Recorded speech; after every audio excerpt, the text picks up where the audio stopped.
Hi, my name's Mary, and I live in Bethany, a tiny village really close to Jerusalem. And I live there with my brother Lazarus and my sister Martha.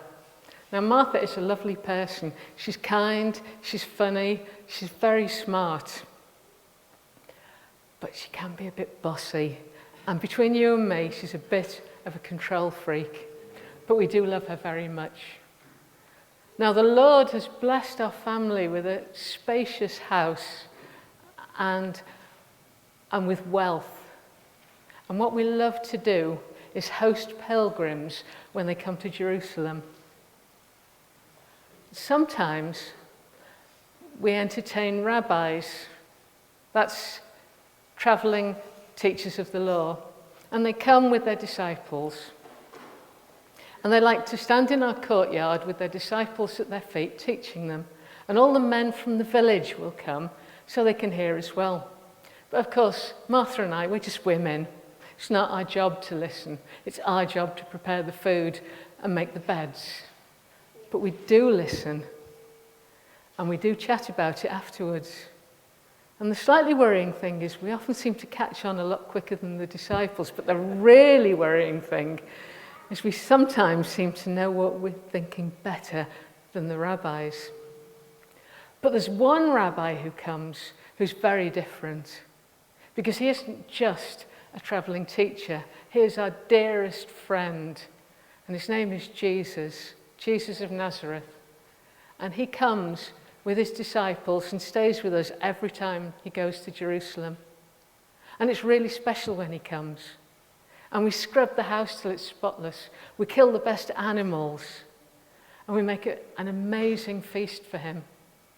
And I want to tell you about something that happened on his latest visit when he came last week. So when Jesus walks through the door, something fantastic happens. It's like the whole house is lighter. It's like we're filled with peace. And there's something else. It's as though time stops. And the only thing that matters is Jesus. The nearest thing I can get to explaining what it's like is imagine you're at the temple. One of those times when everyone's worshipping and you get such a strong sense of the presence of God. That's what it's like. Now, last time Jesus came, he came in through the door as usual. And before the food, he was teaching his disciples. And what he's saying was so fascinating. That was drawn in. And I found myself sitting at his feet just like a real disciple. Now remember I said, when the other rabbis come, I'm just the woman that provides the food. But with Jesus, I'm Mary and I matter utterly. But then so does everyone else. Everybody matters utterly to Jesus. So I was sitting there. And I was kind of aware that Martha was faffing about in the background, but I was not prepared for the tantrum. She stormed in, red-faced and agitated. And she said to Jesus, "Lord, can you see just how busy I am? And there's Mary, she's just sitting at your feet. Please tell her to come and help me." And Jesus looked at Martha with such love in his eyes and such tenderness in his voice as he spoke. And he said, "Oh, Martha, all these little things are causing you so much anxiety. But there's one thing that really matters. Mary has chosen that, and I'm not taking it away from her." Well, I thought that would make Martha crosser, but it didn't. You could see her just relax, all the tension drain away. Because for the first time in her life, someone with real authority had given her permission just to be and not to have to do all the time. So now we're waiting for the next time Jesus comes. We've got the animals ready, everything's ready. But every time I think about it, I'm filled with this terrible sense of dread. Because Jesus is now starting to talk about his death and when he dies. And I'm really worried that the teachers of the law and the religious authorities are actually going to have him put to death. And that he won't be on this earth with us for much longer. But what I do know is that our house is always open to him as long as he's here. And we will be there to give him all the comfort and love and everything he needs as he walks this difficult path that he has chosen.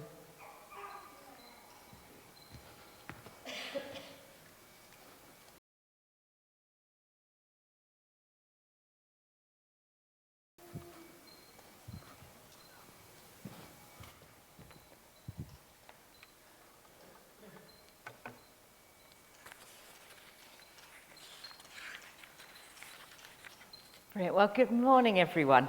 My name's Emma, and I work for Guildford Diocese, and it's really, really lovely to be here with you this morning. Really great to be here at St Mary of Bethany and to meet the real St Mary of Bethany. Can we give her a round of applause? I think she was brilliant. Really fabulous to hear that story from her perspective. Now, Mary, as we know, as she told us about, has a sister called Martha, and she's got a brother called Lazarus, and we meet them at various points in the Gospel. That little story, you can look it up later, is from Luke chapter 10, kind of the back end of Luke chapter 10. We also meet them in John's Gospel in chapter 11, where Jesus miraculously raises Lazarus from the dead. And then again in John chapter 12, where we see Mary anointing Jesus' feet. But for today, I just want to concentrate on that little snippet we see in Luke's Gospel, that little scene that Mary was just telling about. So we meet Mary, and she's sitting at Jesus' feet, listening to what he has to say. Now, as was beautifully described, she wouldn't have been the only person in that room. There'd have been lots of other people there listening to Jesus, the travelling preacher. But she is likely to have been the only woman who was there. Because traditionally in that culture, it was just the men who got to sit and listen to the teacher, and the women who needed to be off in the kitchen making all the preparations. So it's not really surprising that poor old Martha gets so cross that Mary's not doing what she's supposed to do, but she's off somewhere else listening to Jesus. And if we think how Jesus reacts, does Jesus uphold those cultural norms and tell Mary to get back where she belongs in the kitchen? No, he doesn't. Does Jesus side with poor hard-working Martha, who's having a bit of a strop, and tell Mary to go and help her sister? Does he do that? No. He says that Mary has chosen the better thing, and he gives her permission to continue to sit and continue to listen to him. Now, just have a little quick chat with each other. What's your initial reaction to that story? Who do you sympathise with? Who do you kind of feel closest to in that story? Just have a quick chat. You've got a minute and a half. Go.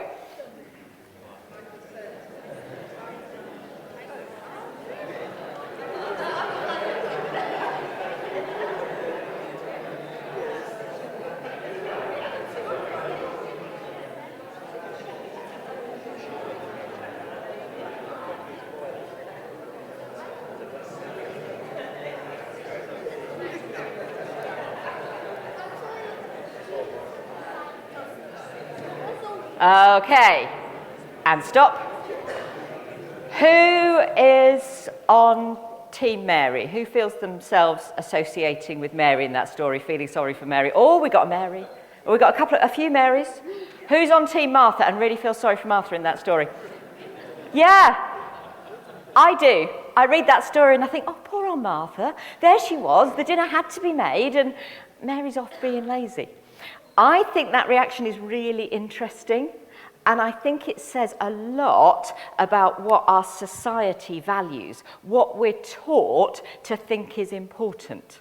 So our society values effort and hard work, and it values busyness. Who this week, when somebody asks them how they are, has said, oh, I'm really busy? I have. Anybody else? Yeah, if we're honest, yeah, we're really, really busy. Young people, I want you to have a think back through your week.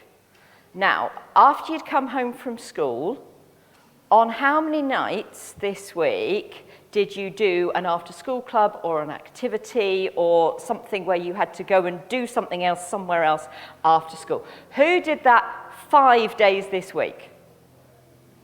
My son. Who did it 4 days this week? One here. Any more 4? 3 days this week? Yeah, my other son. 2 days this week? 1 day this week?